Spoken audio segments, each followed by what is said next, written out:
ትናንት ጠመንጃ ያሸከሙ በአንድ ጎጆ ስር መኖራችንን ያስረሱ ለጦርነትና ለጥላቻ ሰበብ የተደረጉ ሐሳቦች ዛሬ ኢትዮጵያውያንን በአንድ አሰባስበዋል። ኢትዮጵያ ለትናንት የታሪክ የፖለቲካና ማህበራዊ ቁስሎቿ ማስታገሻውን ሳይሆን መሻሪያ መድኃኒቱን ለማበጀት ልጆቿ ምክክርን መርጠው አንድ ሀገርን ብለው በአንድ ጣሪያ ስር ሐሳባቸውን እያዋጡም ይገኛሉ። እኔ ያልኩት ብቻ ካልሆነ በሚል የሌላውን ለመስማት የገዛ ሐሳብን በሌሎች መነጽር ለመመልከት አለመፍቀድ ሰንኮፍ የሆነባት ሀገር ዛሬ ግን ይህ ላይመለስ ምዕራፉ ተዘግቷል። ኢትዮጵያውያን ትልቁን ፈተና ለመመካከርና ለመነጋገር በመወሰን ተሻግረውታል። ቀሪዎቹን እርምጃዎች ወደፊት ለመሻገር አንዱ ለሁሉም ሁሉም ለአንዱ መተው ሀገርን ማስቀደም የግድ ይላል። ከትናንት እኔ ያልኩት ብቻ ካልሆነ ከሚል ግትርነት መዘዞች መማር ለነገው ትውልድ ሀገርን ማስቀደምን ለሀገር ሲሉ በቅንነት መክሮ ማሻገር ታሪካዊ አደራ ሆኖ በምክክሩ መካከል ቆሟል። ወደ መሃል መተን እዛ ጫማ ውስጥ የተጎዳውን ሰው አስቤለት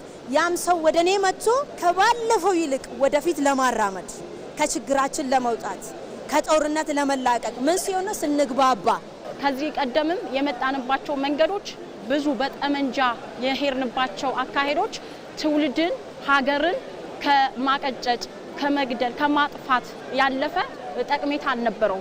አሁን ደግሞ ያንን ነገር የሚያስቀር በምክክርነት የኔ ሳይሆን የኛ ወደሚለው የሚያደርሰን በጋራ ሀገርን ደግሞ መገንባት ወደ ሰላም ማድረስ የሚቻልበት ደረጃ የሚወስደን መልካም መንገድ ነው ብዬ አምናለሁ።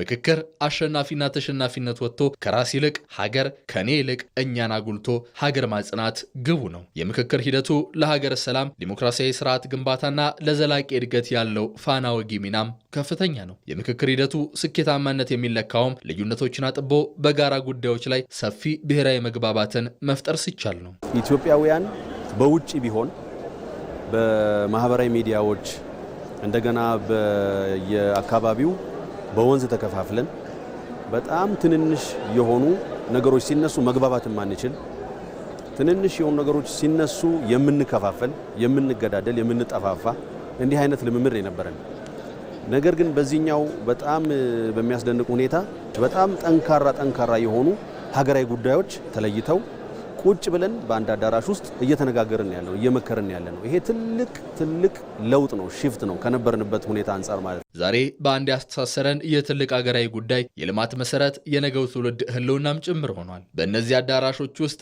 ኢትዮጵያውያን እያዋጡ ያሉት ሐሳብ መዳረሻው ሀገረ መንግስት መገንባት የሁሉም የሆነች ኢትዮጵያ ማጽናት ነውና ሁሉም ይህንን ተገንዝቦ የበኩሉን ጡብ ማስቀመጥ የዚህ ትውልድ አደራ ነው።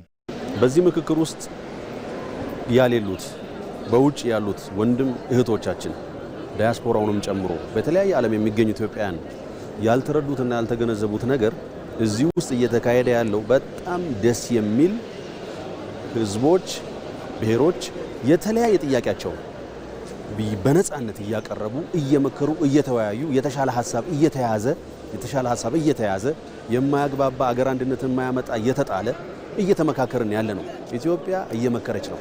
ጫፍና ጫፍ የወጡ ጥያቄዎችን አንድ አዳራሽ ውስጥ መጥተው እየተመካከርንባቸው ትናንት ሀገር ጠብቆ ለማቆየት አባቶቻችን ደምና አጥንታቸውን ገብረዋል። የዛሬው የኛዋ ኢትዮጵያ ደግሞ ትልቁ መሻቷ ልጆቿ ጠረጴዛ ከበው ችግሮቻቸውን፣ ልዩነቶቻቸውን ካለማንም ጣልቃ ገብነት መፍታት ችለው ማየት ነው። ይህንን መሻቷን ለመሙላት የተሰበሰቡት ኢትዮጵያውያን በጫንቃቸው ከተራራ የገዘፈ ከውቅያኖስ የሰፋ ሀገርና ሕዝብን ተሸክመው ከመግባባት በር ላይ ተገናኝተዋል።